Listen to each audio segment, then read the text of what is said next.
It's the last Thursday of the month of May in the year 2026. Good morning. Welcome to the Business News on Sunrise. My name is George Crane. Coming up this morning, Industry Watcher wants a proposed Momo wallet to bank transfer fee could harm financial inclusion and deplete small and medium-sized enterprises' capital. If they impose that 0.75% as a charge on your transfer or transaction, you are going to eventually erode your working capital. And Bank of Ghana appeals to Supreme Court to overturn restoration of GN savings and loans license. Plus, money industry fatalities cut by over 50% in 2025 as Chamber of Mines reaffirms zero accident goal. We're just in the 5th month, but unfortunately, there have been 2 fatalities already, and that's a tough one. While this reduction is commendable, we must not lose sight of the fact that 1 fatality is still too many. We have details of these and many more coming up shortly. Stay with us.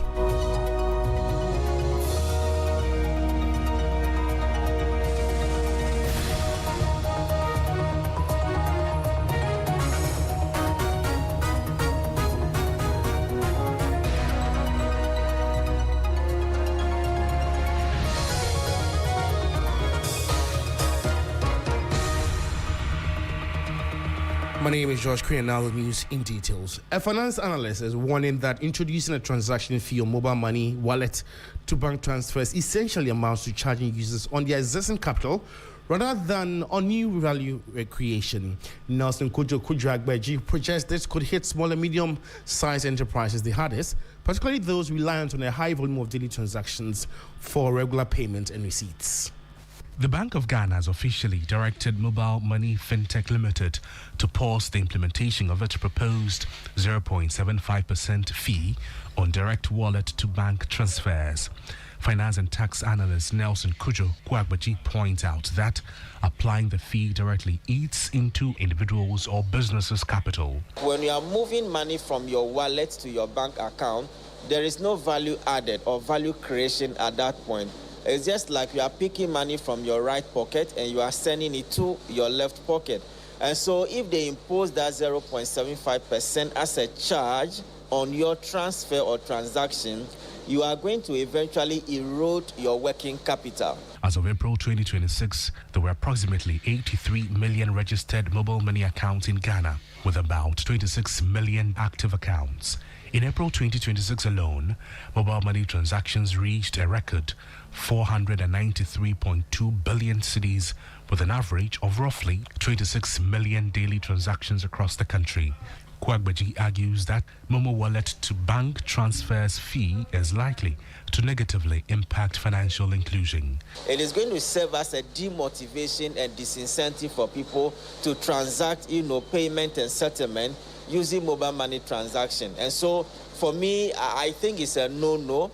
To the extent that this new 0.75 will not deepen financial inclusion, but rather decelerate it. Executive Secretary of Ashanti Business Owners Association, Charles Kusi Apiakubi, welcomes the BOG's directive. It is a welcome directive, but I was thinking we shouldn't have even gotten to the point where Mobile Money Fintech Limited should have ever dreamed of introducing something like this. We should not make the use of technology become more punitive. It must be flexible, friendly, so that we can get more people to be part of our financial sector and, for that matter, the banking industry. That is a report on Industry Watchers warning proposed Momo wallet to bank transfers fee could harm financial inclusion and deplete small and medium-sized enterprises' capital. And now the Bank of Ghana has filed a highly anticipated appeal on the Supreme Court, challenging a recent Court of Appeal ruling that orders the immediate restoration of GN Savings and Loans Company Limited's operator. In the following 3 Business News Desk report. The regulator contends that the Court of Appeal erred in law by hearing the case despite the application's failure to state clear particulars of legal errors in their notice of appeal, violating mandatory court rules. The move comes just days after a unanimous Court of Appeal decision dealt a major setback to the central bank's landmark 2018 to 2019 financial sector cleanup. The ruling had quashed the High Court's decision labeling the central bank's revocation as unfair and unreasonable, and directing receiver Eric Nananipa to hand back control of all assets and operations to Dr. Papakwe Sindum and his fellow shareholders.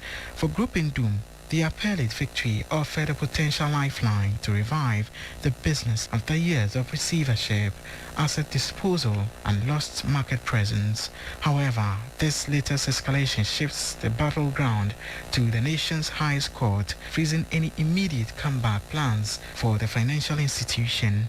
For the Bank of Ghana, the appeal is a critical defense of its regulatory authority and the legal foundations of its entire banking sector cleanup. Until the Supreme Court delivers its final determination, complete legal uncertainty will continue to hover over the rights of the shareholders, the obligations of the receiver, and the ultimate fate of GN savings and loans.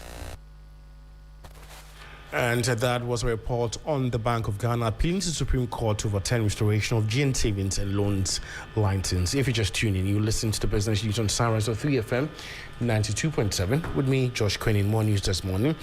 The Ghana Chamber of Mines says fatalities within the mining industry fell by more than 50% in 2025 compared with the previous year. Despite the decline, the Chamber says it remains committed to reducing workplace incidents to zero, stressing the importance of protecting human life in the sector. Speaking at the Mine Performance Awards and the launch of the 2026 edition, Chief Executive Officer of the Chamber, Kenneth Ashigbe, reaffirmed the organization's commitment to improving safety standards across the mining industry. I'm encouraged to note that our industry recorded an improvement in our safety performance for 2025. But again, I'm also heartbroken because though we reduced fatalities, it didn't come to zero. That's what we should have been aspiring to. When you look at the numbers, you say we did more than a 50% improvement, coming to 3. But can you imagine if the 3 was you or I? You know, so that's too much. And even for 2026, we're just in the 5th month. But unfortunately, there have been 2 fatalities already. And that's a tough one. While this reduction is commendable, we must not lose sight of the fact that 1 fatality is still too many. And you heard Ken Ashigbe, who is the Chief Executive Officer of the Ghana Chamber of Mines. And the Eastern Naval Command and the National Petroleum Authority, NPA, have announced a collaborative effort to fight the issue of illegal fuel trade on Ghana's waters. Between January 12 and 14, 2026, a coordinated land and sea intelligence operation targeting illegal fuel trade led to the seizure of 7 dents, an outboard motor, 4 gallons, and 383 grams of suspected crude oil. Speaking during an engagement between the Eastern Naval Command and the National Petroleum Authority, NPA, in Tema, Flag Officer commanding the Eastern Naval Command, Commodore Solomon Isiedu, warned all who have plans to conduct illegal fuel trade on Ghana's waters. The Navy will continue to push harder. It is very important that this thing is stamped as hard as possible so that nobody would ever think of doing the same anywhere on the coast of Ghana. The CEO of the NPA, Godwin Eduji Tameklu, noted the authority has been collaborating with the country's security agencies, particularly the Navy, to help minimize the incidence of illegal petroleum activities on the country's water bodies. When these things happen, the owners will always run away. What they cannot do is that they cannot carry the boats on their head. So we will go for the boats, we will go for the petroleum products in them and destroy them in the process. But once we get you, the law will take its full course. And that was a report on Eastern Naval Command partnering National Petroleum Authority, NPA, to combat illegal fuel trade on Ghana's territorial waters. And let's take a look at how the cedi is faring against other major trading currencies and how some of the key commodities are also faring on the global market.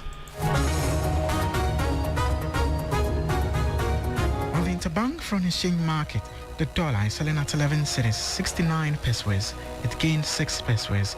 The British pound is selling at 15 cedis, 75 pesos. It gained 12 pesos. The euro is selling at 13 cedis, 60 pesos. It also gained 11 pesos. However, be guided that these figures could be higher at a forex bureau near you. The global global commodities market, Brent crude is trading at $95.83 per barrel. Gold is trading at $4,449.33 per ounce, down by $58.55. Cocoa is trading at $4,155 per ton, down by $14.